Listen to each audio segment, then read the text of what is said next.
All right, y'all. We're on the last lesson. I'm really excited about this. We're going to be talking about gratitude and we're going to be talking about evidence today. It's really beautiful to be in this work with you and be in this process because one of the very first courses I ever made was actually a course on money. And I made it 9 years ago. And as I mentioned earlier in this course, I had a period of time around when the boys were born where I went into, it was poverty. We were living well below the poverty line and had a lot of financial stress, a lot of fear. And this is how I broke out of it, this process that I'm teaching you, I invoked my internal resources to change my financial reality really quickly, and went from being on food stamps and really not having the bare minimum I needed in order to support myself and my family, to being in a good financial position, doing exclusively work that I loved, having most of my time to still be parenting in about 9 months, from the time maybe halfway through my pregnancy till 3 months after my pregnancy. So really quick turnaround time, and I built a course around it. I'm maybe not your usual money making course guru, because I'm not I haven't put a lot of energy or love into attracting millions. But I know that there's no limit to what's achievable with this process. It's just you attract what you want. You attract what's important to you, what you value. So this piece is specifically from the OG, the original course that I created. So it's fun to be teaching it again in a whole new arena. All right, so this is an exercise that is about receiving the wealth that you already have. This is a theme that we've been working with already in this course, about how you can't have something that you don't receive, even if it's given to you, even if it's in your lap. It's not something you have until you claim it, until you say you have it. That's the moment that you have it. So this is a practice to help that.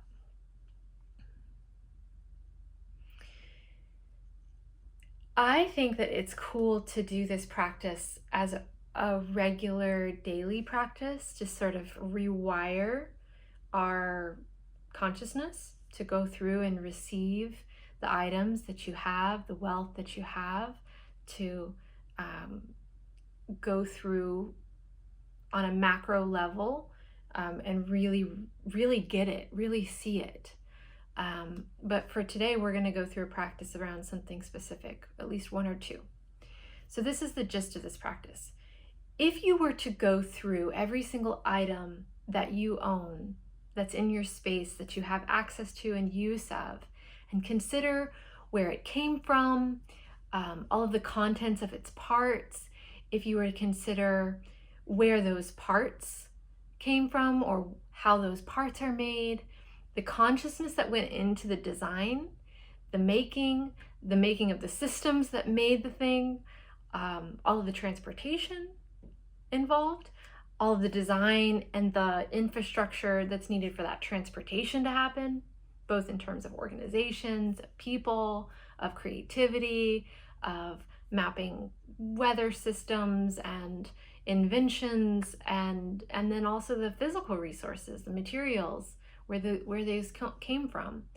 If you consider all of that as energy that's been invested in your lighter, in your Palo Santo, in your bobby pin, in your pin, in your glass jar that used to have honey in it, but now it has water that was filtered by a Berkey. Where'd the Berkey come from?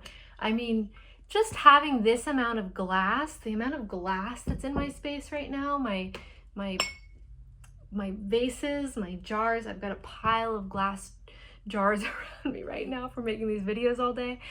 This amount of glass would make me royalty at another time in history, in another place in the world. Just the amount of glass in my life would put me in the top tier of wealthiest in the entire world in certain cultures, in certain times. So when you wrap your mind around how much has been invested, how much is already at your disposal, the wealth that you have right now is mind-boggling. It's absolute mind-boggling. What you have in your spice cabinet would have constituted royalty at another time. Absolute mind-boggling how much wealth that you have right now. Even if you are really struggling, even if you consider yourself to be, if you're the poorest person in your family and you're the poorest person in your neighborhood, if you're the poorest person you know, even if you are struggling to buy food that is considered normal and standard in the US,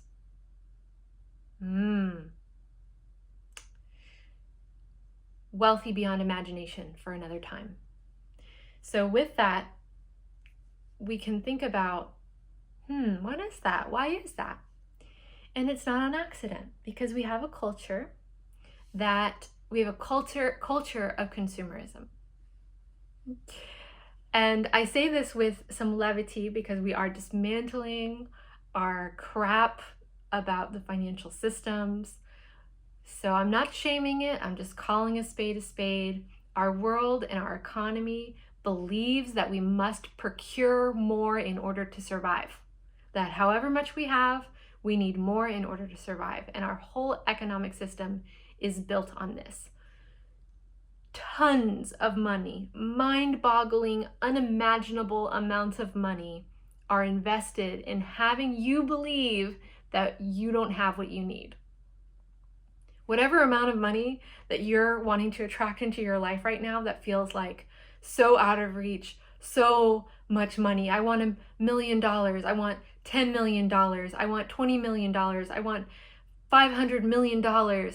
I want $1 billion. I want to be a billionaire. I want to be a trillionaire. Whatever amount of money that you've been playing with in this practice, nothing, pennies, peanuts in comparison to how much money is spent making you think you need more than what you actually need. It's so funny. It's so funny. It's a little sad, but so funny. So much money has been invested in having you not receive what you already have.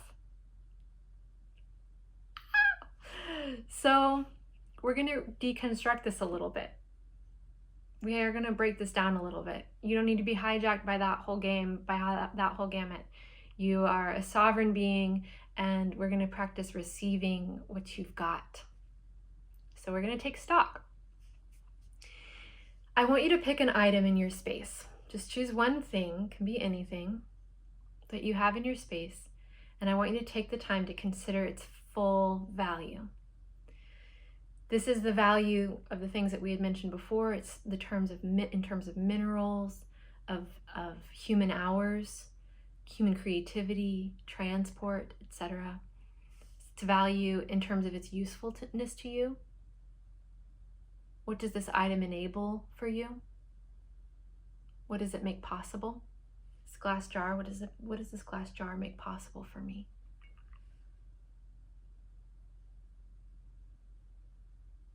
If you've ever been in a situation without a receptacle, you understand how valuable a container is. A non-permeable container, very valuable. So what does this item enable for you? And then what is its meaning in your life? Maybe how did it come to you? Did you, in your own free time, transport yourself to a store or a place to procure this? You can consider the wealth of having a place like that, having a store, the wealth of having that level of access. Maybe you bought it online, the wealth of having that access. the access to internet, what all you have the access to because you have access to a personal computer or a phone that's basically a computer.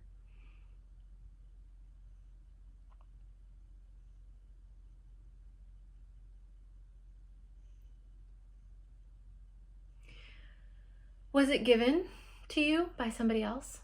You can consider the wealth that they have. What all is the wealth that they gave you access to when you were given a gift and you were given a piece of their wealth? What is that a piece of? What level of wealth is that a piece of? Is that access to? Your overlapping wealth there in this gift that's represented in this gift. Maybe it was in the family. You can consider the roots of wealth that this indicates. What wealth did this family member have that this item represents or is evident of? And that they were able to keep this wealth. They were able to hold onto it past its usefulness to them. It was wealth that they had enough wealth in order to care for it and keep it and not need to sell it or give it away or have it be degraded, whatever that word is. No, not going to try again. The wealth that they received it, they did receive it. They owned this wealth. They knew its value enough to know to keep it, to give it on as an investment into their family line. So this is not just wealth that they had in their space, this is wealth that they received. Let this impact you emotionally. Let this provide a sense of stability and safety and satiation. Maybe an experience of appreciation or gratitude for all of the immense contributions that have come. This glass that used to be a honey jar, I'm thinking about the honey that was in it, thinking about the business as a local business that does,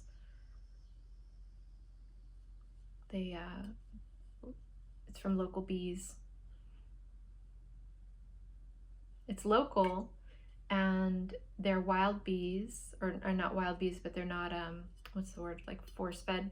There's like a way of like starving bees until they will force pollinate certain things. So these are free-range bees. And it's also the cheapest, most affordable, less dollar per pound honey that you can get at HEB. And then I think about HEB and I think it's a grocery chain in Texas, and they are one of the most admirable and ethical companies that I have ever come into contact with. During a winter storm here in Texas, they lost power and they let every single, makes me cry, they let every single person walk out of the grocery store with their groceries without paying. And I love spending my money there, and I love that I have access to a store like that and get to shop there. I mean, we're talking reusable glass jar here, and the amount of investment and energy and wealth that's represented in this, it's incredible. This is millions of items in my space. If you want to do this process again, you can pick up another item and consider again. Consider again, what's the investment that this represents? Now I'm looking at this trunk. I have no idea about the resources that went into it, the wood, the paint, the metal. I don't know who crafted it, but it came to me when I was 19 from one of my boyfriend at the time's mom, and she was one of the first really strong, stable mother figures in my life, and she was also wealthy and had beautiful things around her, and it was one of my first experiences of being a recipient of that unconditional sharing of, like, I could open the fridge and take something and not question it, and it was only good options, delicious, healthy, wonderful options. So pick another item and consider its full value to you.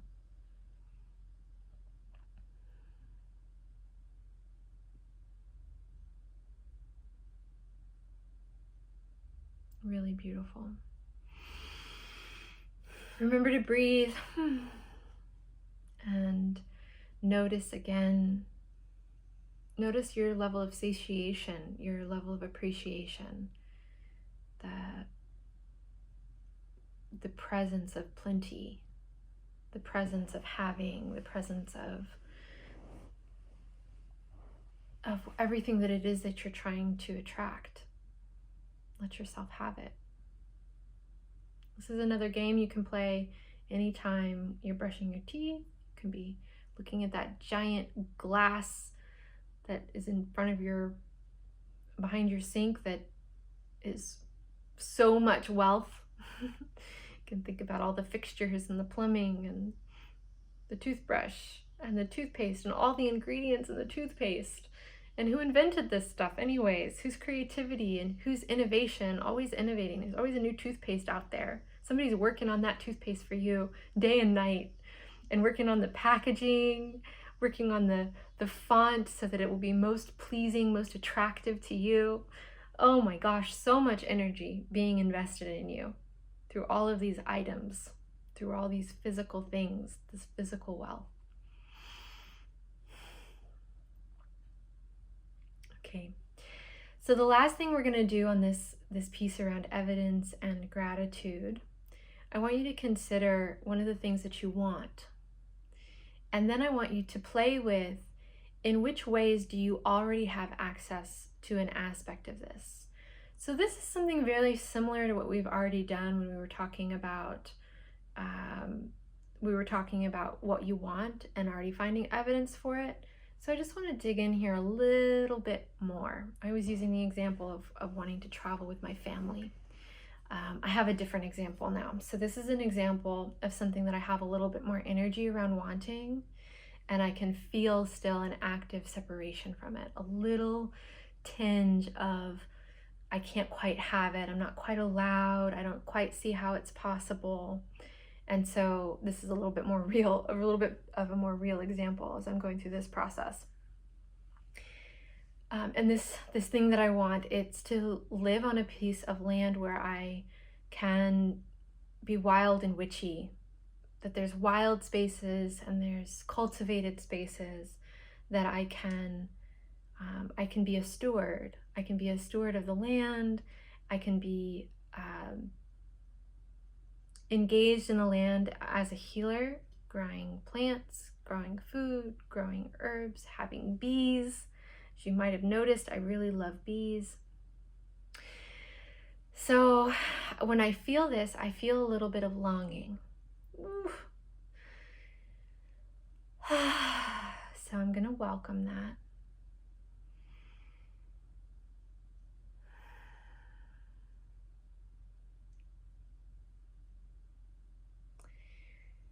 And then I'm going to allow a space that maybe there are some things about this that I really, really want that I already have.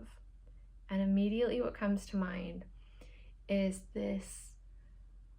It's actually a kind of sorrel, but it looks like a really pretty, elegant clover in my backyard. And I've been living here for 4 years and I've never seen it before. And it's really tart and really tender and really sweet, and I've been putting it in my salads. I have a really big backyard and I have huge trees, and it's just exactly what I'm talking about, that there are crops of edible things popping up in wild little corners of my yard. It's just exactly what it is that I'm wanting, exactly.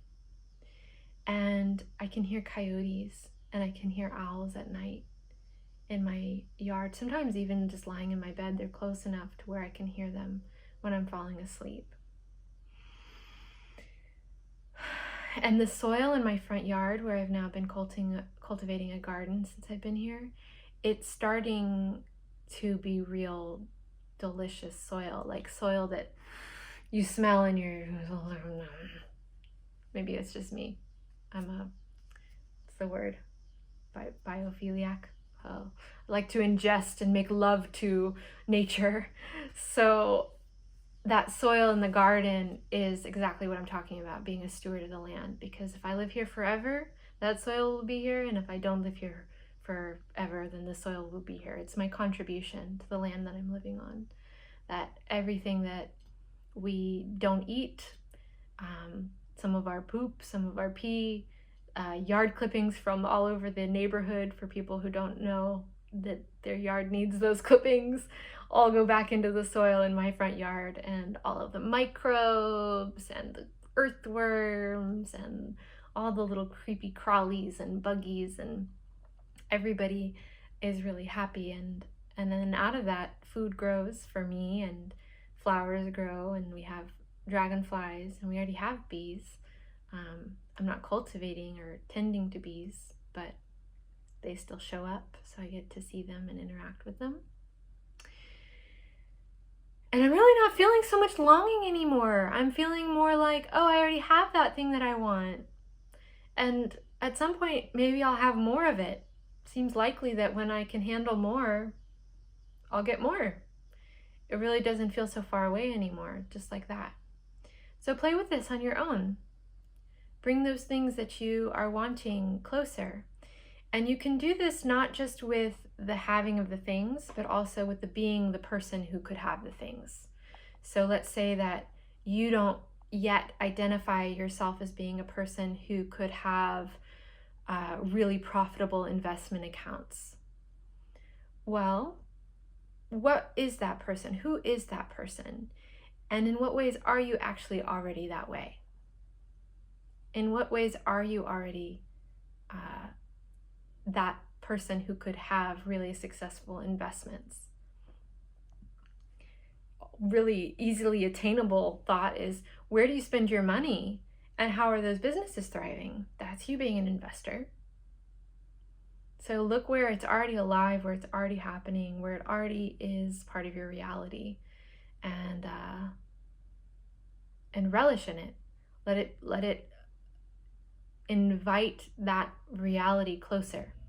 Make it more real. Okay, dears, this has been so fun. This is the first time I've ever done a class like this. Like, downloaded it the night before and then recorded it the next day. So I hope that it's been as fun for you and helpful for you as it's been fun for me and enlivening for me to create this. Once again, I just want to remind you, this whole process can be used for anything that you want, anything that you want to bring into your life, even if it's not material. If it's love, if it's a feeling, if it's a quality or characteristic in yourself, if it's something you want to learn, anything can come into your life through this process. So utilize it that way. Again, reminder that if you get stuck anywhere, or sometimes the words need to be just right for you to land. Sometimes there's a piece that's holding it in place that didn't quite get addressed. If you're stuck anywhere, then work with a practitioner. All of our practitioners are excellent, truly excellent. And if you let them know you did this process and where you got stuck, they'll be able to help you unstick, for sure. Also, if you want to be playing in a community environment with other people who like to nerd out on this stuff and get nuanced and specific with specific things, come to class every week and practice with us and be a intentional, on purpose creator of your life, just like that. Okay, thank you.